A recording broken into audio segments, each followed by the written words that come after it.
And Greg, I will start with you, even though Skip was over there shaking his head. Did they get these predictions right?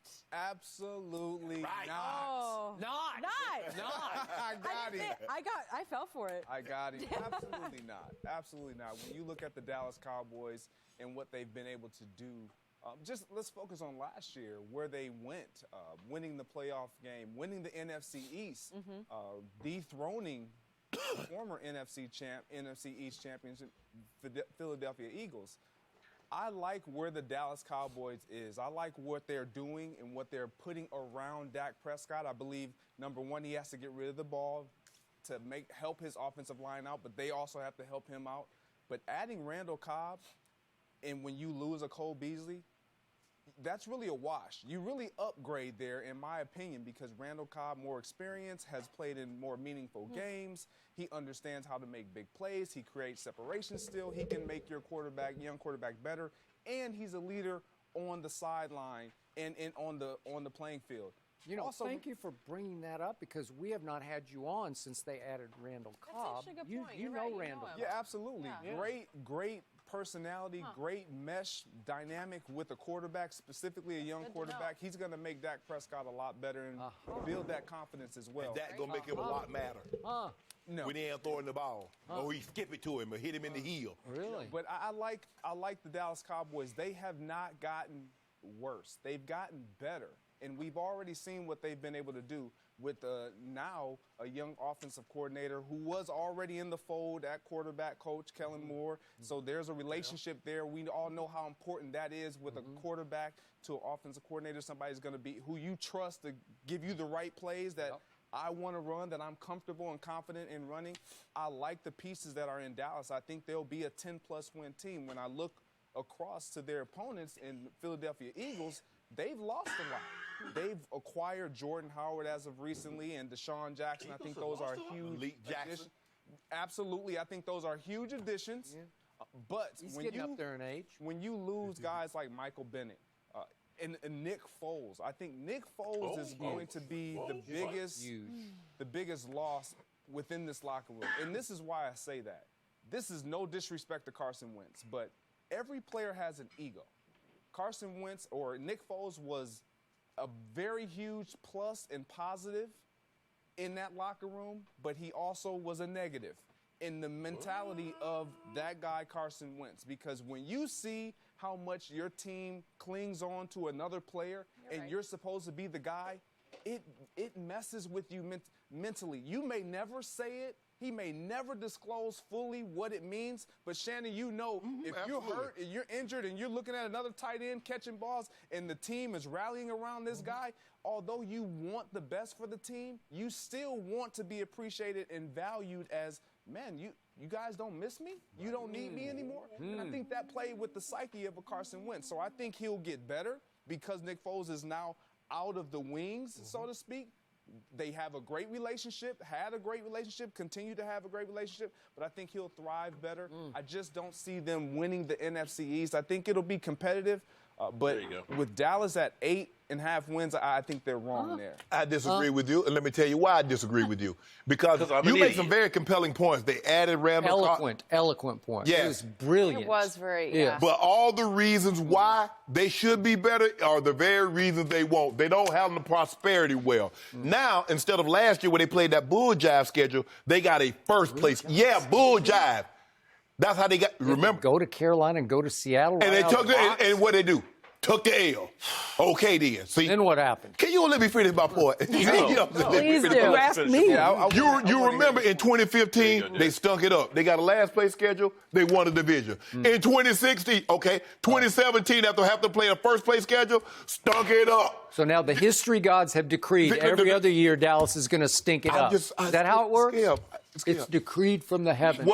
It's over next year. We shouldn't even have a show next year. What is decreed is that your rookie of the year quarterback. Okay, that's enough of this. Well, hello, friends. fans, Mark Holmes here with my buddy Cowboy Joe Boo, and as always, thank you guys for watching, commenting, and subscribing to the Joe Boo Sports Report. Without you guys, this doesn't work. Let's get open for business. Let's wake up the football gods here, because we're going to be needing the football gods and everybody else, because Zeke Elliott is meeting with the commissioner tomorrow. Oh, Lord. I'm going to go ahead because, see, I'm the glass half full. You know what? I'm beyond just the glass half full guy. I'm happy that I even have a glass to put something in. That's how positive I am. And I'm going to say this much. The fact that Zeke is meeting with the commissioner sooner than later, maybe that's a good thing.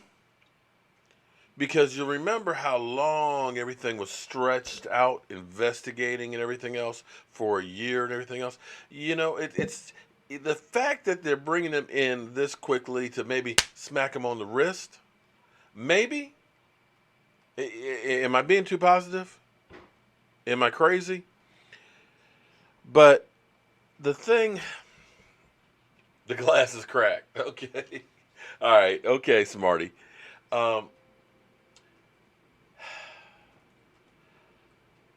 I think the NFL wants to make him sweat it out a bit. I think the NFL is going to go ahead and do something. I think that they might fine him, which I'm okay with, because I'm sitting here thinking about Reuben Foster. Reuben Foster, who was cut by San Francisco when they were in Tampa because of an incident where his girlfriend called the police on him and stuff. A guy who's had weapons and weed issues and stuff and been arrested over and over again. They gave him a 2-game paycheck fine. 2-game. Now, I know Randy Gregory, excuse me, God, your boy, damn, Rico Gathers got a game and a check for weed, so maybe I'm just being too optimistic. Before I go on here, I want to actually show you guys something real quick.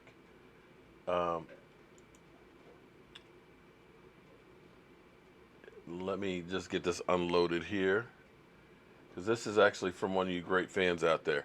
You know, I am so blessed to be able to be here with you guys on a daily basis, doing all the stuff that I absolutely positively love. And you guys have the benefit of...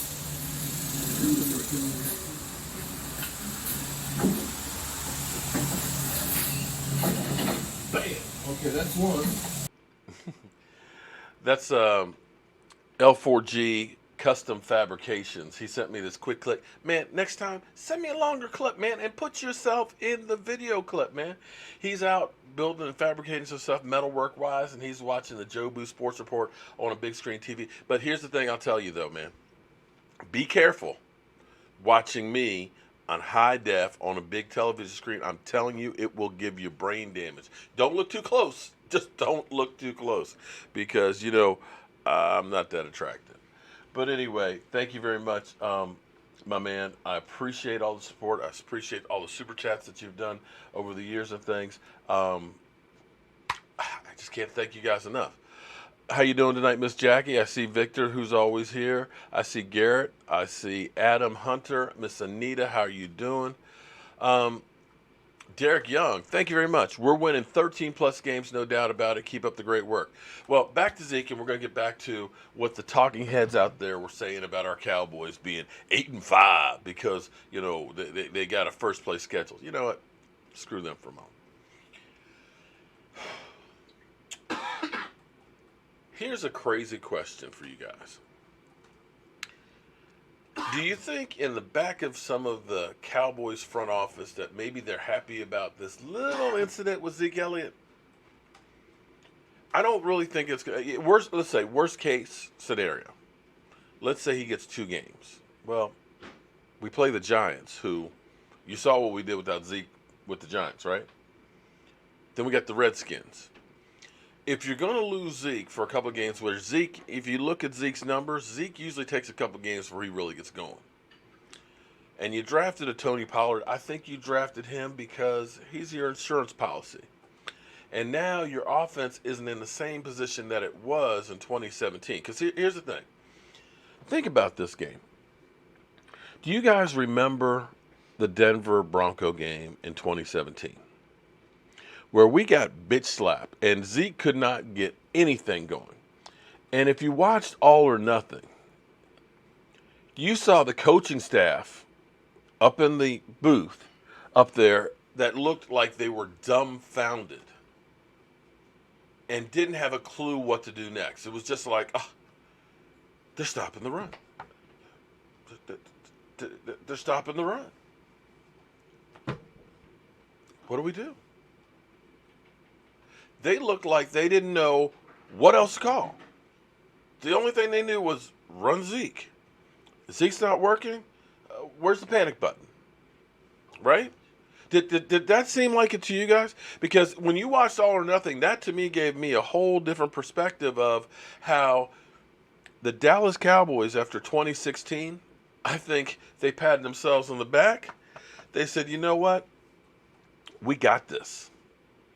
We just run Zeke Elliott behind that great offensive line. We got the Great Wall of Dallas. We got Zeke Elliott, dynamic back. Let's line up and make them stop it. They can't stop us. And then Denver did, and you saw there was no plan B. What do we do? And then when we lost Zeke Elliott again, if you looked at what happened in those first 3 games, the funny thing was we were actually running the ball more effectively yardage-wise. We were averaging like 4.8, 4.9 yards per carry. But we only did like 13 or 14 runs in most of those games. We got off of a game plan. We just said, oh, Zeke's not there. We got to throw the ball. We got to throw. And, meh. And that's another Buddy Johnson. Yeah, great point that Ron Leary definitely, passed on the playbook because he was looking for revenge. Great point on that one. That they knew what we were going to do, which is more the reason why if you're a coach, you got to say, Ron Leary is now over there on that side. We need to do some things differently, but we didn't do anything different. Very much so, Eduardo Garcia, that's coaching. And that's where you look at it and say, we don't have a game, plan B without Zeke Elliott. Well, it evolved a little bit. Those first 3 games without Zeke, we lost. And I know those were playoff teams, and then we played some stiffs the next 4 games. I get that. But the team started to learn what they could do differently without Zeke Elliott. Now, if you're the Dallas Cowboys front office, you love your players. You want to be able to pay them, but the reality is you don't want to pay them because you want to be able to make sure you've got that extra money if you decide there's a piece that we need and stuff. I mean, that's good business.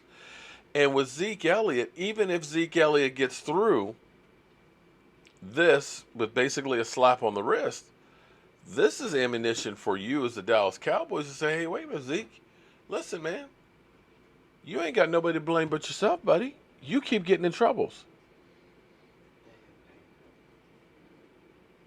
The worst game of Dak's career avenue alone, I would say it would probably be the Atlanta Falcons game.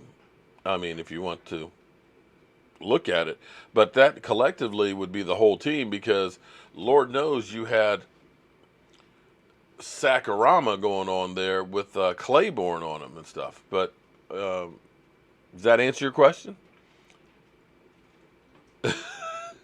I'm assuming that's an Eagle troll, but that's okay. It's freedom of speech in here and stuff. But if you're the Dallas Cowboys, you look at Zeke Elliott and say, Zeke, man, you know what? We need a little more time before we go ahead and do this long-term deal. We got to take care of Dak because his contract is up this year. Amari, his is up this year and stuff. And we're concerned because if you get in trouble again now, Zeke, that Roger Goodell, he's looking for a reason to kind of – and we understand that was not really much anything, but it don't take much anything. So they will use that to kind of, and the public say, we want to extend Zeke and everything. But behind closed doors, that they're kind of using that to their advantage. And it's funny because this is silly season, as I always say. So you see articles that are way, way out there, okay? Like one of them was saying that Zeke Elliott, why he's more important to sign now than Dak or Amari. And I'm sitting here like, okay, doesn't Zeke have a contract for this year and a 5th-year option for next year, right? And as far as I can tell, after what's happening with Todd Gurley now having arthritis in the knee, okay, after signing his big extension the year before, and basically now no longer being a bellwether back, being told to be limited in the amount of work he's doing in training camp, lose weight, and everything else. You kind of say, running backs are still kind of, you don't really want to spend too much money on them. You don't want to draft them too high because they don't have a long shelf life, right? You got him for 2 years. You look at Le'Veon Bell, who, ended up sitting out for a year and things like that, and what he cost and everything else and stuff. You look at this and kind of say, we really weren't sure about paying a running back right now, but now we got a little extra ammunition why we can say that. Thomas Garrett, thank you very much for the super chat. And as far as Dak goes, we see what's happening every time a quarterback gets paid, the scale is going up. We thought that Aaron Rodgers was the be-all, end-all. But Aaron Rodgers has come way down on the list. Then you had Russell Wilson. Boom. He got paid. And then Big Ben got big paid. And then you get Carson Wentz, who I still kind of say, I say the jury's out on on Carson Wentz. But, what do I know? All the talking heads out there tell me that he is the guy. And then we have our quarterback who, he's not looking to say, I'm going to get that $20 million that Max Kellerman says that he's worth. So you need to get that thing done while all this other stuff's going on. You've got Jared Goff. You've got Pat Mahomes who's coming up, who still only has 1 year on it. And you've got Phillip Rivers. So that number is going to continue to grow. Running backs ain't going to grow. Running backs are not going to grow like quarterbacks. Wide receiver. We know Michael Thompson's asking for 22. I don't think he's going to get 22. But we know that Julio Jones is looking for 20. And if you see what Amari Cooper did, and this is his last year, you know what? Dano Good, I've never seen you on here. Welcome to the show tonight. Appreciate you being here and watching and all that. But you know something? Here at the Joe Booth Sports Report, this is actually my channel. And if I want to be biased to Dak, if I want to go ahead and say I feel that he is a good quarterback and worth our support, as the same way that people on First Take and all that say that he's not, because you could say those guys are so anti-bias for Dak Prescott. We are here in America, and we are free to have our opinion. Now, Dak no good, buddy, you know what? You don't have to be here because, like you said, this is my channel. And the fact that you got Dak no good as your name lets me know all I need to know. Now, trust me, buddy, there are plenty of channels that you can go to. Plenty of channels. Okay? If you want to go out there and be an anti-Dak guy, because I look at it like this. In the class that was drafted in 2016, there's only 3 starters out there. Dak, Goff, and Wentz. That's it. That's the list. So let me ask you, Dak no good, who you going to get for your quarterback right now? Because, as I put it, let me go ahead. Since they're Dak no good, buddy. See, this is a new era. We get close to the season. I ain't taking crap no more. Let me read the list again of quarterbacks drafted since 2010. And there was one idiot that told me there's 10 quarterbacks I would take over Dak. And I'd like to see the list. 2010 draft class: Sam Bradford, Jimmy Clausen, Colt McCoy, Tim Tebow, Stephen McGee, Joe Webb, and John Skelton. Which one of those guys are you going to take over Dak Prescott? Sam Bradford's gotten over $136 million in his career and has never made it to the damn playoffs. The rest of the guys, well, Colt McCoy's still on the Redskins, kind of. Let's look at 2011, which is probably the best one that's happened since 2010. Cam Newton, Kaepernick, both played in Super Bowls. Andy Dalton, I wouldn't take him over Dak. Jake Locker, Christian Ponder, Blaine Gabbert. Which one of those guys do you want on your team? You might say Cam, although Cam's getting older. Cam has got the shoulders problems and all that. Kaepernick, I know nobody on the Cowboys, most Cowboy fans wouldn't even consider that one. 2012, Andrew Luck. You might take Luck over Dak, but I got to tell you, durability-wise, I'll stick with Dak. RG3, yeah, let's bring him in. Ryan Tannehill, Brandon Weeden. We had Brandon Weeden. Brock Osweiler, yeah, good luck with that one. Russell Wilson, okay, I'd take Russell. Nick Foles, streaky. And Kirk Cousins, beat that guy 4 times. 2013, talk about disasters. If you needed a quarterback in 2013, you were screwed. E.J. Emanuel, Geno Smith, Mike Gannon, Matt Barkley, Ryan Nesbitt. 2014, Derek Carr. There's no crying in football. Jimmy Garoppolo. He may be that New England Patriots quarterback that looks good when they're in New England, just like the coaches, but then when they go elsewhere, they really can't bust a grape. You ever notice that with New England? New England coaches and players, they leave. They never have the success that they had in New England. Blake Bortles. Would you like to have him run the Cowboys? Blake Bortles, anyone? Teddy Bridgewater. A.J. McLaren. Tom Savage. Johnny Manziel. Oh, let's bring in Johnny Manziel. Okay? He's in the XFL right now. Well, he'll be at the autograph signing show. Zach Mecklenburg. Okay, how about 2015? Jameis Winston. Would you rather have him than Dak Prescott? Marcus Mariota. His own team's basically telling him, dude, you got to do better. Brett Hundley. Bryce Petty. Sean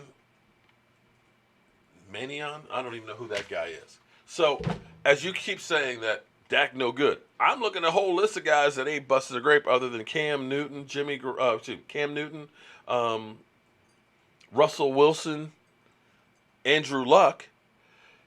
Every year, there's about 2 or 3 good quarterbacks that come out a year.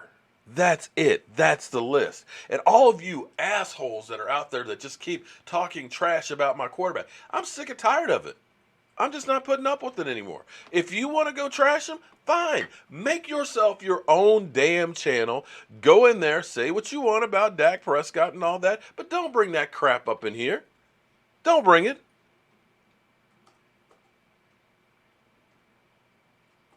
You know what, buddy? Here's what I got for you, man.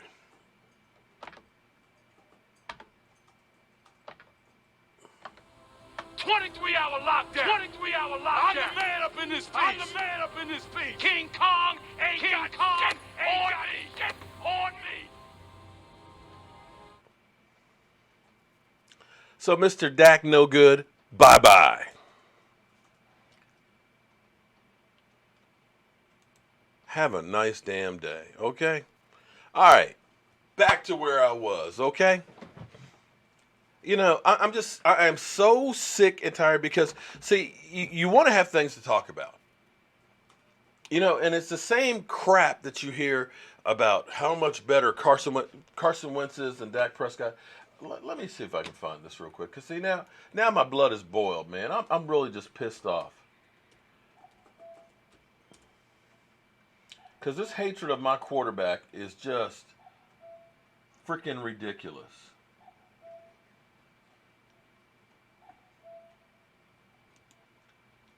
I absolutely loved this. Let me see if I can get it. Okay.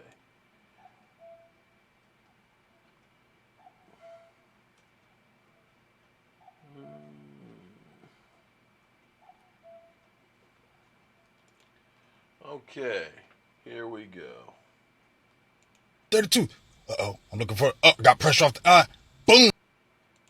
Michael Gallup. Y'all always trying to say I can't complete the pass to him. That was another one. Said 32. Play fake to Zeke. Now I'm going to go deep. Watch how I lead that pass. Bam! Michael Gallup again. What? That's 2 catches. Only had 4 incompletions. Red 32. I'm getting some pressure. Good blocking up front. Now I'm going to look for my dog, Coop. That was another laser. Look at them lasers. Lasers. Gonna hike it again. Look, you know we ran this play all the time. Dump it off to my dog, Zeke. He gonna get... He getting that first down. Staying on him, Zeke. You know how you play Madden and you run the play again? We gonna run the game play again since Scott Linehan always be pushing and playing around. I'm gonna just dump it off to you again, Zeke. Get that first down. Get that touchdown, Zeke. That's how we do it. Are we winning? Yeah. I can't just pass. I can run too. Watch this. Scouring the field. Getting rushed out the pocket. Watch that run to Billy. Get off me. Watch that cut. That's a first down. That's another first down. That's how I do. And then when I need in the critical part, 3rd and 10, red 32. I'm looking for somebody. I'm getting pressure. I'm going to make another cut. First down. Get off me. I'm big and strong. I'm army strong, big and strong. I'm strong. First down. Now, let's look at their king. Carson Wentz, he's the best quarterback in NFC East. He's the best quarterback in NFC East. Interception.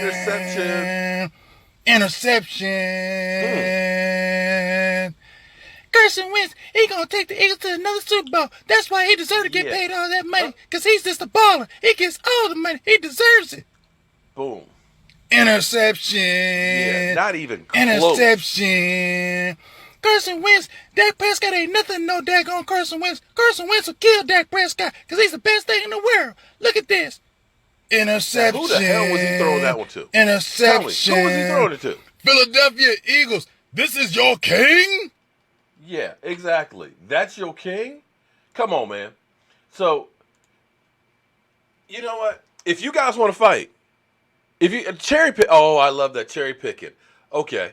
That was Big Game James, I believe, that did that one. You know what? I love that. Cherry picking. Okay, how about 32 wins? And you know what? Here's what you seem to not understand. That it's a yin and a yang. It's Dak and Zeke. Because we had a great offensive line. We had a great offensive line in 2015. And we had the 4th best running attack in 2015. How many wins did we get without Tony Romo? Out of 12 games? How many? 1.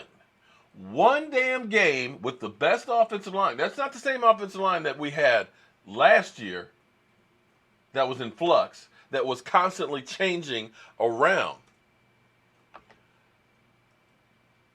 The running game, we still were 4th in the NFL, and we got 4 freaking wins. So all this stuff about, oh, well, you know, it just anybody could do, it's not. It's not. And, I mean, I'm telling you, you know, don't mess with me tonight. Don't mess with me tonight. Because you heard so much stupid, because here's the thing that pisses me off, is when you listen to guys like Shannon Sharp talking about, he's throwing the ball at guys' feet. No, he's not. What are you talking about? Throwing the ball, what? When Shannon Sharp went through and said, oh, well, the Cowboys, you know, they're playing a first-place schedule. It wasn't because we were playing a first-place schedule that we did not succeed in 2017. We were still 9-7. Why we didn't succeed was we had injuries and we lost our running back. And if your team was originally built to be a running team and you lose your running back and you don't change anything, well, guess what? You're going to miss some games. 9-7. Do you understand that when the Giants won their last Super Bowls, both times, they were 9-7.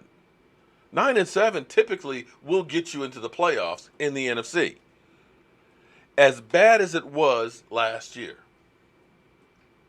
So his whole thing, well, you got a first place schedule and all that. Well, you know, if we stay healthy, if we have a running back, I think we'll be okay. I might be wrong, but I think we'll be okay. And when you keep talking about, well, the Dallas Cowboys, you know, they're going to take a step back. How are we going to take a step back? I could understand if we, you know, lost our franchise quarterback. I could understand if, you know, we had people that got old or we lost a bunch of players to free agency, you know, if we had major things like that. But I ask you, where on this team did we have a negative from last year? Just please tell me where we have a negative, because we saw the team go 7-2 second half of the season. That team peaked. That team, when they left off at the end of the year, for the most part, was pretty healthy. It wasn't like we had a bunch of players that we lost all off season that we hope to get back by, other than DeMarcus Lawrence. We got better as the season went on. We were garbage the first half. We got better. We won a playoff game. And so now you're saying, oh, well, they're going to drop off a cliff. I say we got better getting rid of Scott Linehan. Anybody else? Does anybody else think that we got worse? Anybody? Anybody out there say coaching got worse? Because Marco Colombo, as now the offensive line coach for a full year, having the whole offseason to work with him, as opposed to taking over in the middle of the season after we had Mr. Ketchup Bottle, Paul Alexander, screw up the offensive line. I think the offensive line coaching staff will be better. The fact that we got rid of Scott Linehan and have anybody, my dog could probably at this point, just because nobody knows what he's going to call, would be better than Scott Linehan. So I would say we improved in coaching. Right or wrong? Right? Travis Frederick, a Pro Bowl center. Now, we don't know if he's going to be 100% or not, but I dare say that him coming back, that's a Pro Bowler coming back to the offensive line. Zach Martin is not on one leg this year. Tyron Smith, not rehabbing this year because he's in great shape. Connor Williams, 15 pounds heavier, now has a year behind him. How did we get worse on the offensive line? Oh, and we have some depth too, right? Right? So we actually got some depth on the offensive line and should play better. Am I wrong? If I'm wrong, please tell me I'm wrong. Anybody out there, tell me I'm wrong. Please, please. I want somebody to go ahead and dispute it, okay? Running back wise. Now, we always have, Russian roulette with Zeke Elliott on whether or not he's going to be suspended. But I think having Tony Pollard might be an improvement over Ron Smith. Right? Right? Am I wrong? Am I wrong about that? Because he can be a receiver, third down back. He can get outside. He's quick. He can be a punt returner. I think maybe that might be a little bit better. And then we got Austin, who may or may not make the team, but he can also be a punt returner and running back. Did we get better in the running back position? I don't know. Did we? Okay, tight ends. Started last year. Did we really have a tight end? I know Jason Witten is older than, he's almost as old as I am. He's almost as old as I am. But I believe he'll be better than what we started out with last year, right? He's got short hands. He can catch. And I think some of our other tight ends got a little bit better as the year went on, right? So tight end position should be improved, right? Okay. So we got offensive line. We've got tight end. Oh, wide receivers. I know we lost Measly Beasley, but Randall Cobb, he can play in the slot. He can play outside. You got Amari Cooper, who's now here for the whole offseason. You have Michael Gallup, who's no longer a rookie.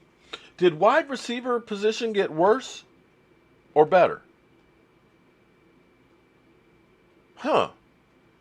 Okay. Quarterback. Oh, here's where the haters are going to come out. Your quarterback stinks. But I could have sworn that in the first half of the season last year, Dak was averaging around 200 yards per game. And by the end of the season, he was averaging about 253 per game. And I think with a better offensive line and better receivers to throw to, that maybe, Steamboat, are you trying to get banned too? He's only decent because of Zeke and Cooper. You know what? Steamboat, how about Troy Aikman? Because everybody says, well, he's got to have people around him. Troy Aikman had Michael Irvin, Emmitt Smith. He had Larry Allen and the best offensive line in football. So, yeah, you could say that having Emmitt Smith made him a lot better too. And as far as accuracy go, when you have a running back like Zeke Elliott, chances are they're putting 8 men in the box, which means you're getting more one-on-one coverage on your wide receivers. So, that situation looks a lot better. Do you think Troy Aikman would have been the same if he was in, say, with the Jets? Because we always hear about their stuff. Well, you got to have players around. So answer me this. If it's just Zeke Elliott, did Zeke throw that 400 and some odd yards against the Eagles, against Carson Wentz, where we kicked their ass in Dallas? Was it Zeke when he threw, 4 touchdown passes against the Giants? Was that Zeke? Or was that the quarterback? Because, again, we had a great running attack and great offensive line in 2015, and they couldn't do jack.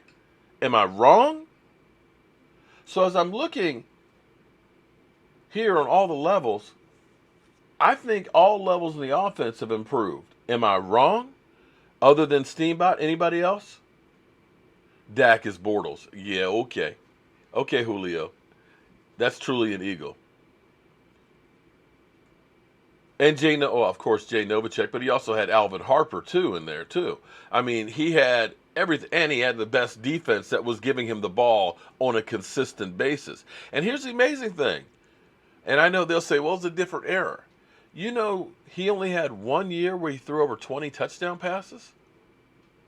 Troy Aikman only had 1 season that he threw for more than 20 touchdown passes. So, by that stretch right there, just on offense, that team should be better.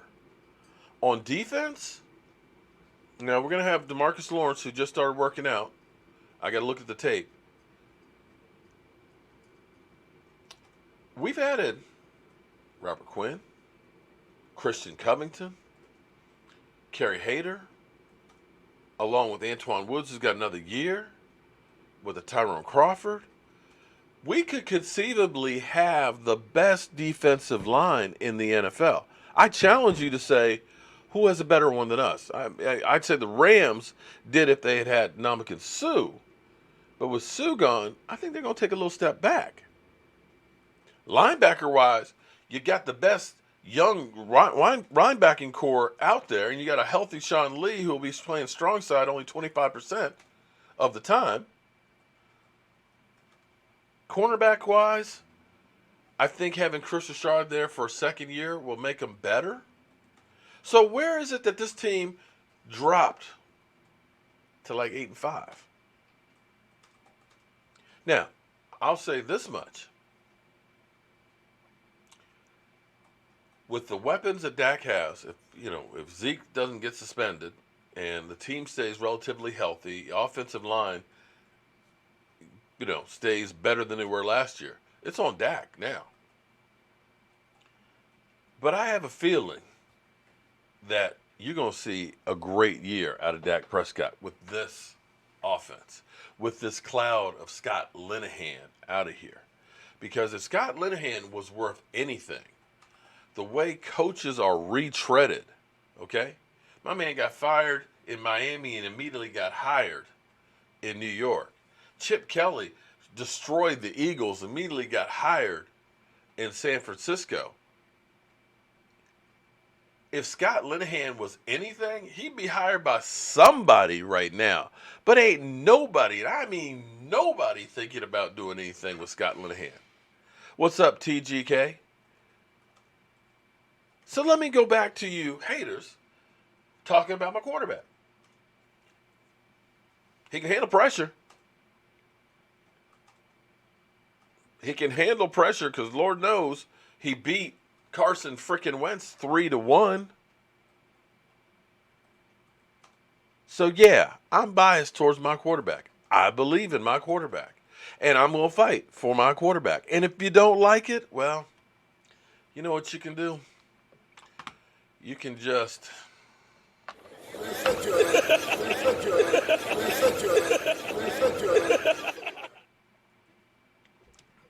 That's all I got to say, man. So, all right, I'm going to take it back down a notch.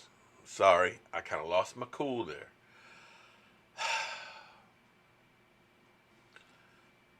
That's the first domino. Well, if Zeke is going to be suspended, it would be better, and this is what I said originally when he was in 2017. In retrospect, it would have been better for him to have just taken the suspension instead of fighting it. It ended up being a distraction. You know, it was always Carlos D. Laura. Thank you very much for the super chat.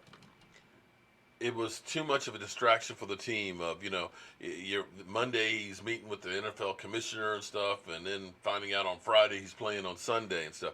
And you could see that he was wearing that stress and stuff. Had he taken the 6-game suspension in the first half of the season, it would have been rough. But then you got 10 games and you got playoffs.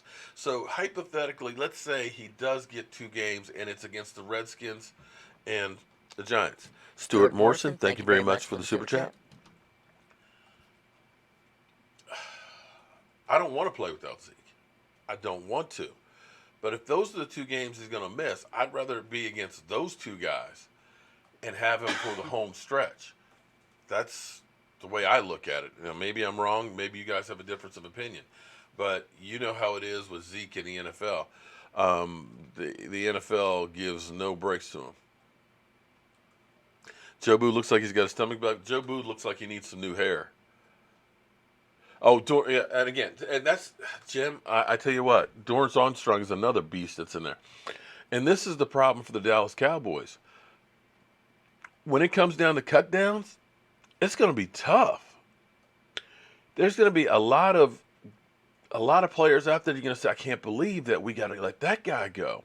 There's going to be guys that are on our roster that get cut that may be starting elsewhere on other teams this year. There's that much talent out there. And that's where I keep looking and saying, how is it that these talking heads look and say, oh, okay, we think that the Eagles, who have lost some people, they have some players that are getting a little bit up there. And to me, I'm sorry, but the jury to me is still out on Carson Wentz. Carson Wentz was 5-6 last year. The 5 games, 5 wins he had. The Colts, first half of the season, when they stunk, the Colts gave up 42 to the Jets 2 weeks after losing to the Eagles. They beat the Giants twice. Who didn't beat the Giants twice last year? The Redskins and the Jags. That's it. That's the list. That's what Carson Wentz did last year. And you can say, oh, he was on a whole MVP race. Well, you know what? If Mr. Ed can say that, well, the Cowboys, they had a last place schedule. You could say that Carson Wentz had a last place schedule too. That MVP year as well. He wasn't exactly playing the cream of the crop. And when it came to the pressure win or go home games, that was Nick Foles carrying and doing all the heavy lifting.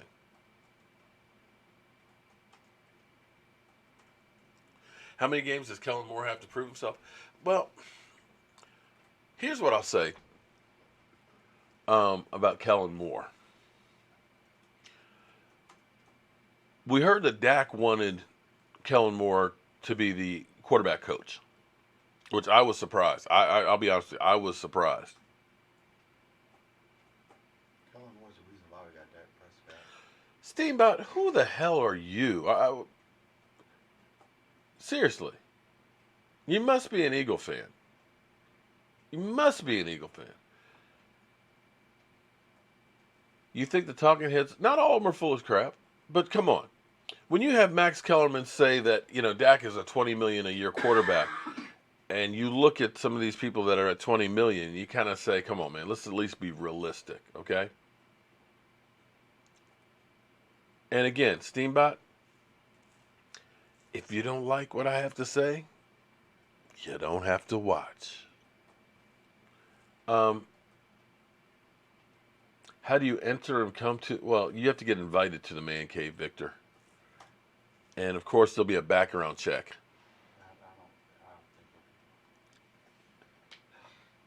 You got Packers, Cowboys tickets. That'll be a good one to go to.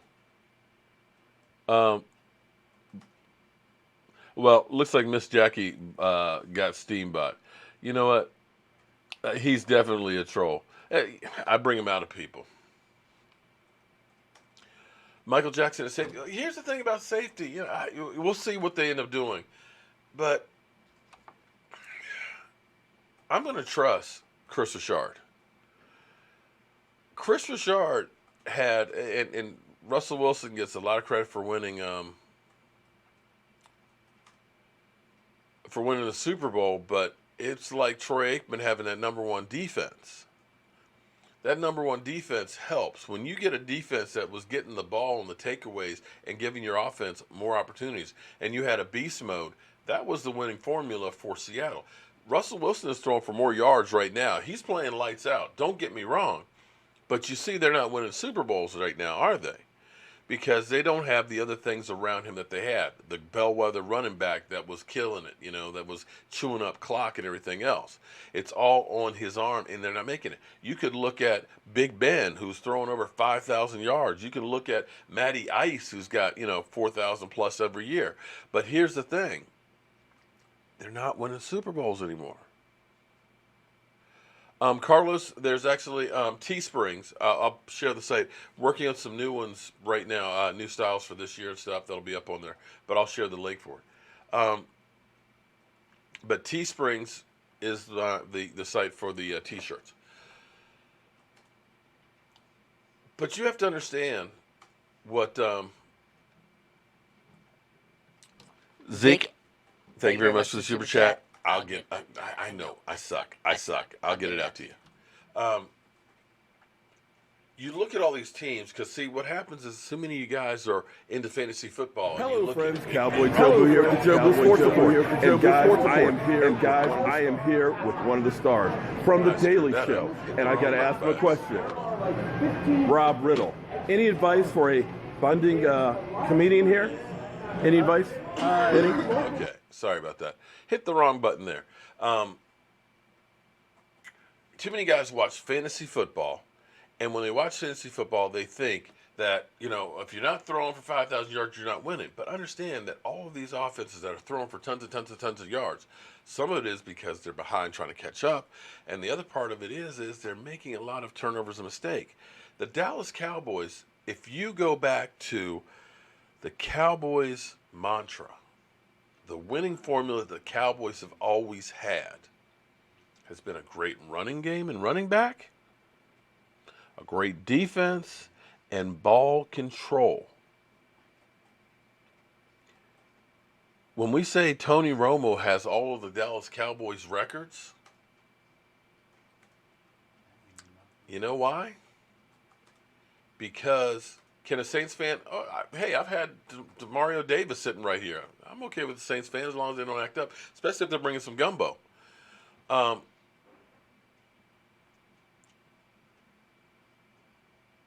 I lost my thought thinking about a New Orleans Saints and some gumbo. Some gumbo sounds so good right now. But fantasy football has you thinking that you've got to be throwing for all these yards and stuff. But understand the Dallas Cowboys have always won by having a great running back, time of possession, controlling the clock, and winning. And that's what this team has always done and done well. And that is the whole thing. If you even go back to 2014, take a good look. Look at how few yards Tony Romo threw in 2014. You had the NFL leading back, 1,800 yards.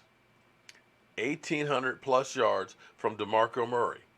What happened with Tony Romo? Tony Romo was throwing touchdowns all over the place. And that was the winning formula. The only thing that was missing was having the great defense to go with it. Had our defense been a little bit better, they were taking the ball away, giving it to the offense, but they still weren't quite there. Junebug, thank you very much for the super chat. That's the formula that works for the Cowboys. This Cowboys, acknowledge my son. Buck is not my son. I have one son. That's Michael Anthony. He's sitting over there. We can call him my adopted son, but I think of all of you as my kids. Heck, Victor, as crazy as it sounds, I think of you as my kid too, because Lord knows I keep trying to educate you, man. You know what, Michael, I hate to say it, man, because it's going to sound so bad.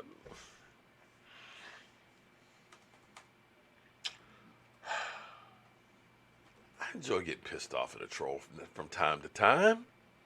I like getting my blood to boil just a little bit. I love spitting out some facts at them and making them look like idiots and then chasing them on out.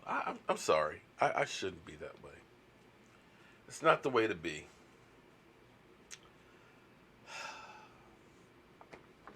I am what I am. Super Bowl 12 Doomsday.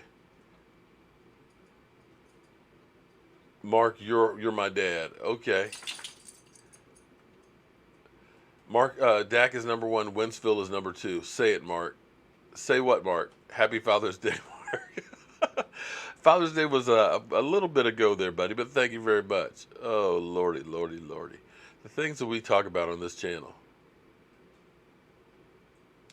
Wentz will crack his ribs decent too hard. Don't know who said that, but hilarious. Wow. Give them hell, Mark. Mark, sell me some Joe Boo wings. Well, I tell you what, Trammell, all you have to do is come by my tailgate at FedEx Field or whatever. I'm not going to have to sell you any wings, man. I just spread the wings around. Derek, people forget. You know, we always hear about the triplets, but we also have the number 1 rated defense. Felix, man, be careful watching me on a 55-inch TV, man. You might go blind. Zachary Nations, Mark, be my daddy. Okay, I have to really start something. Cowboys family from Junebug. You want them shrimp? Yeah, that's what Vosh was like, man, where's the bang bang shrimp? It's like, geez, oh, flip, man. I played football for a few years. It so cheapens and dilutes the games down to nothing. I wasted 2 minutes and that's it. Okay, I lost that one. Okay. And here I go hitting stuff again. They scared? Oh, Leon Lett was a beast. TGK TV, man, I only do football, man. Here's the thing. I literally devote every day to my Dallas Cowboys. I wake up in the morning thinking about the Dallas Cowboys. I go to bed thinking about the Dallas Cowboys. And if I were to do basketball, I'd probably lose my wife because, yeah, and basketball's too many.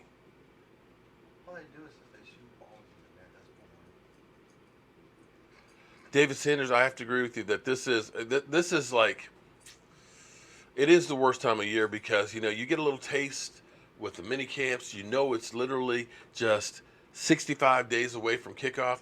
It's so close, but yet not quite there. Ooh, Kenny Dalton, damn, throwing the heat. Streambot's getting chased out of here. TGK, I got to get you on again, man. Man, you know, if I could have one wish or one dream, oh my God, would be to see the Dallas Cowboys in Miami this year. I would just love to finally be at a Super Bowl with the Cowboys in it and seeing them win. Well, mainly so I can crack open this bottle right here that we got in Puerto Rico. Joe Boo's special bottle. I want to drink that, and I just want to talk so much stuff to all the people that talked about my quarterback, talked about my team, and everything else. I just want to be able to just kind of say, read between the lines, people. Just read between the lines. Ooh, Carlos De Laura, thank you for the super chat. Yeah, you know, it's funny how Robert Kraft isn't meeting with the commissioner, is he? Yeah. I'll be honest, I'm nervous about that. You know we won't hear anything tomorrow. It's going to be one of those things that they probably won't decide until, like, in the middle of training camp. Get my bags packed because we're going to the Super Bowl. I'm not going to go ahead and say that just yet. The Miami curse. Oh, yeah. We're not going to think about the Miami curse.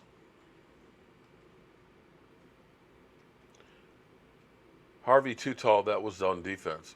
Somebody said that they were on offense.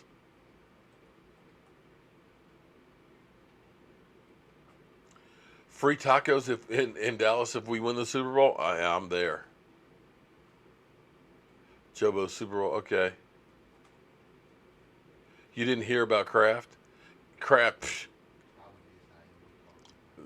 didn't. Did I miss something about? Did something else come out about it?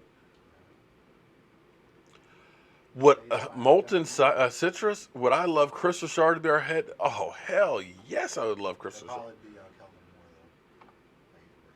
Well, it depends on how well the offense does. 12-4. I say 11-5. 12-4. We got a tough. Well, at least right now it looks tough because you never know what teams are going to end up being better than they were. In part on Jerry. Yeah, I would love to be on Jerry's yacht.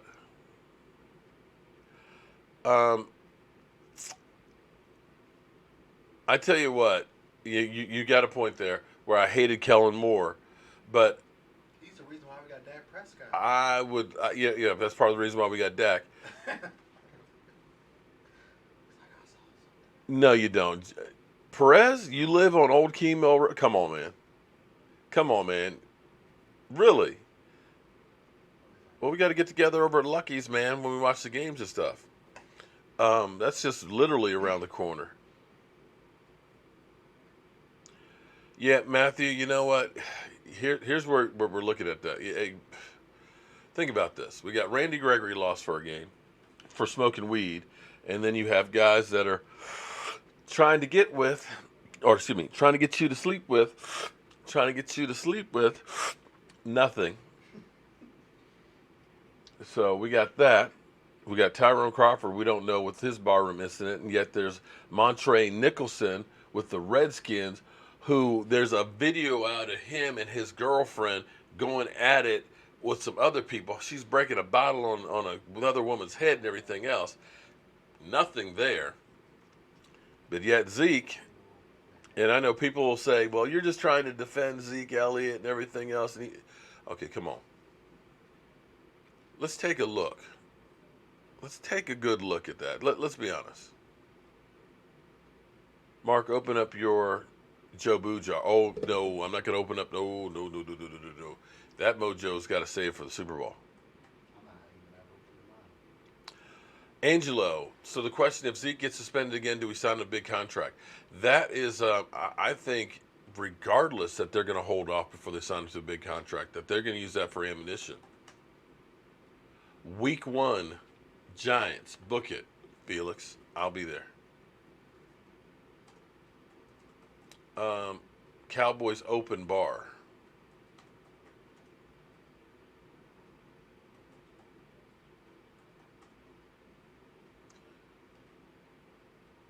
Federal government should legalize weed. It'll happen eventually. There you go, Mark. We got your back.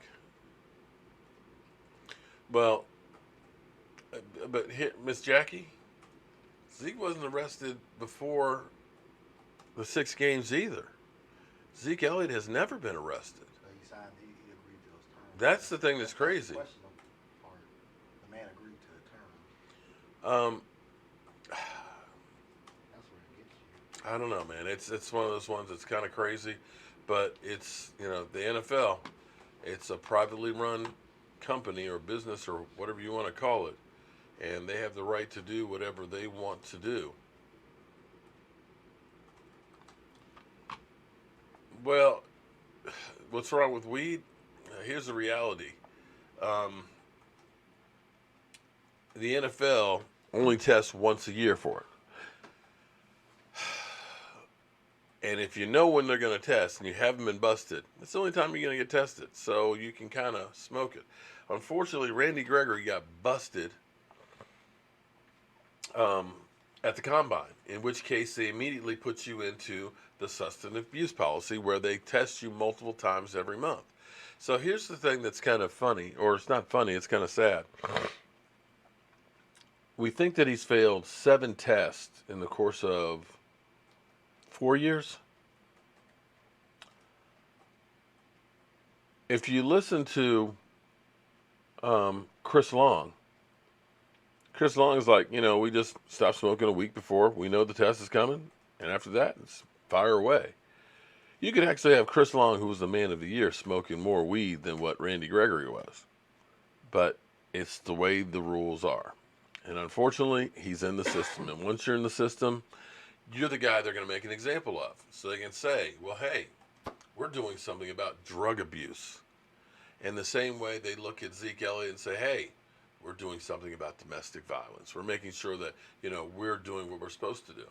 It's not like they're doing that with everybody. They're just making somebody to be an example. But guys, I've got to get up early in the morning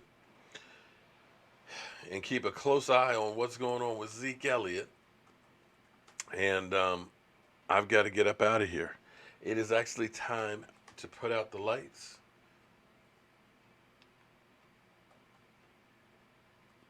And get ready to roll up out of here. I want to thank my moderators, Incognito, Miss Jackie, and everything else for keeping the chats and stuff clean. Everybody else that I forgot. All the super chats, I want to thank you guys very much for helping support the channel. We're going to be taking that money and we're going to be putting it towards improvements on here and getting ready for our tailgate. Oh, man, I actually forgot something. Hold up, guys. Hold up. Where's my...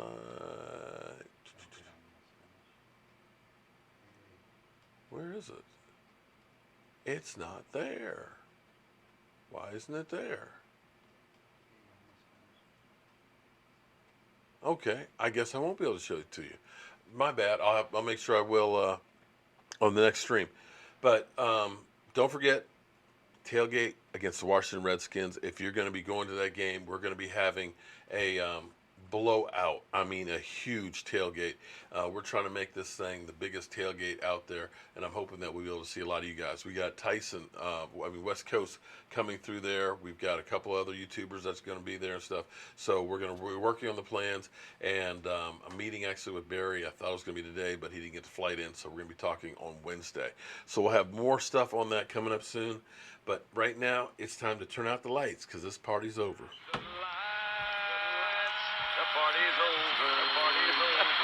Say that all. Good things must call it a night. The party's over, and tomorrow and next year starts the same old thing again.